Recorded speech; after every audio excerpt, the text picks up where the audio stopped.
Alright, what's up guys? In this video I'm going to show you how to connect accessories to a compressor hose to an air hose, so let's do it.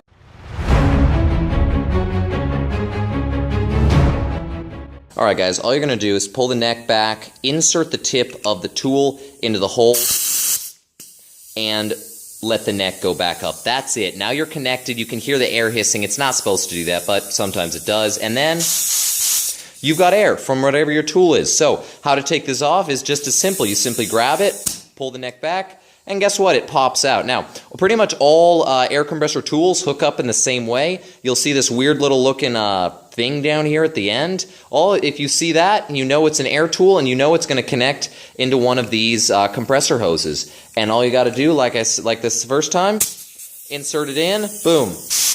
You've got air. Take it out, boom, pops right out. That's it. All right, guys, thanks for watching. Quick, simple video. If you like this video, hit that subscribe button, hit that like button. I'll see you next time.